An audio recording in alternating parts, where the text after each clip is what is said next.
The secret of secrets. The just announced Nobel Prizes for both chemistry and physics have gone to research related to the carbon atom. The Nobel Prize for Chemistry went to 3 scientists for developing a toolkit to manipulate carbon atoms, while the Physics Prize has gone to 2 Russian-born physicists for their study on the remarkable properties of graphene, an ultra-thin form of carbon. While announcing the Nobel Prize for Physics, the Royal Swedish Academy of Sciences stated, "Carbon, the basis of all known life on Earth, has surprised us once again." They do not realize how loaded their statement is.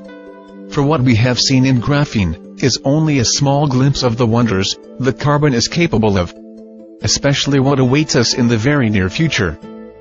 Before we reveal the form of carbon that is going to change every aspect of our lives, so completely and so drastically, let us bring to your attention a few other related occurrences that have been making the news in the past weeks.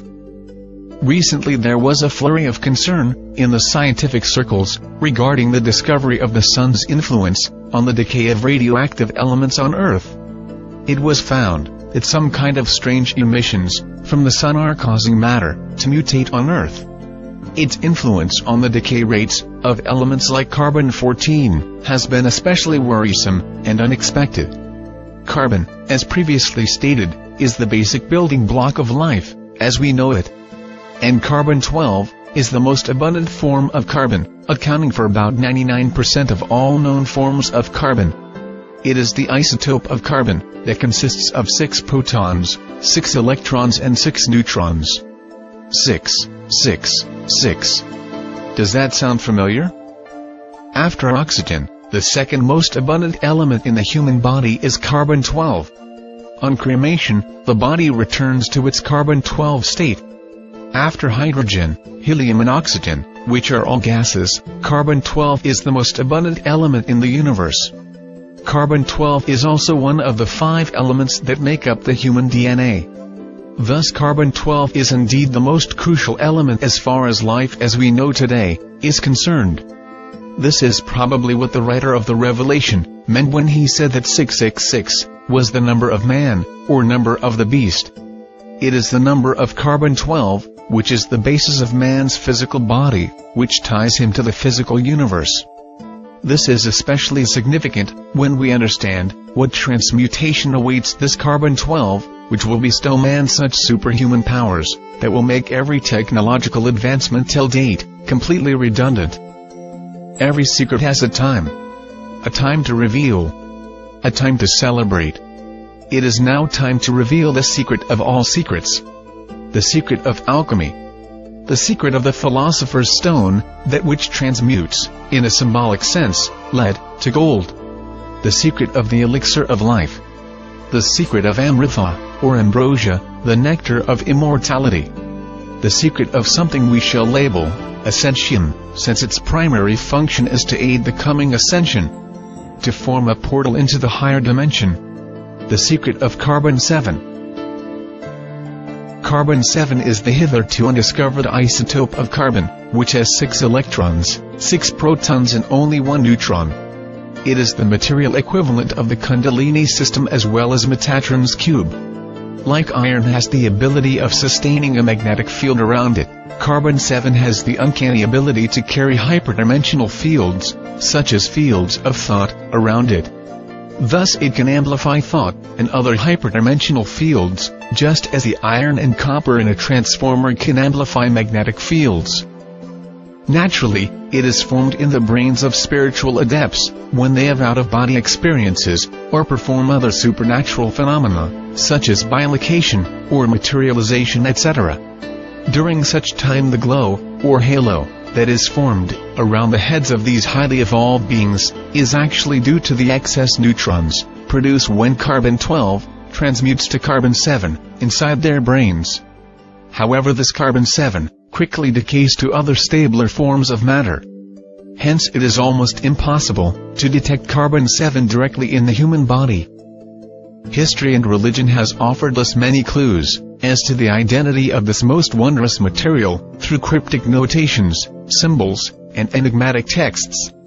But it had to veil it in the most puzzling language and symbols, since this knowledge, in the wrong hands, could mean the destruction of this planet. Such is its power. In that case, you may ask, why we are revealing it now, since the same risks are still prevalent. There are two main reasons for this revelation, at this point of time. 1. We are now at the very threshold of the most significant shift humanity has ever experienced. It is the time for all secrets to be revealed. We have been holding on to this secret for a long time.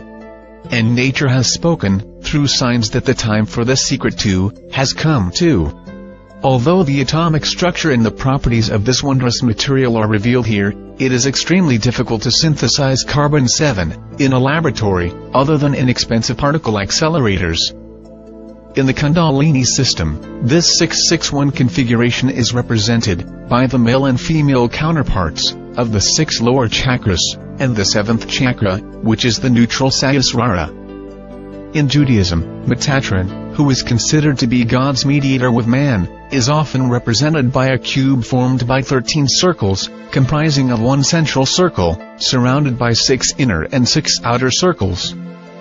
In Christianity, Da Vinci's famous Last Supper, that depicted a moment before Christ's crucifixion and subsequent resurrection and ascension, is a symbolic representation of the 661 configuration, where 6 apostles are on either side of Jesus Christ. It is interesting to note that both Kundalini, Metatron, and Christ are vehicles of ascension, albeit in different spiritual systems. This knowledge is known to advanced civilizations beyond our planet, who have been watching over us for millennia. The release of this information, at this point of time, is also meant to accelerate disclosure. This knowledge, with the power to amplify one's mind, will make all technological progress in economic systems completely redundant, since in the age of manifestation and abundance that awaits us post-2012, technology and money will have no meaning. In the period post-disclosure, the conditioning of man will take place, during which time, the collective mind of man will undergo a quantum shift to expansiveness. A critical mass of humanity will cross over from an egocentric, material life, to an egoless, love-filled, and spiritual life. The sun's activity during this time will ramp up. The final transmutation that will be affected by the sun will be the transmutation of the carbon-12 in human DNA into carbon-7. This will empower man to survive the final double cataclysm of the super flare pole shift and migrate to the higher dimensional new Earth. This is a timeline that we must realize.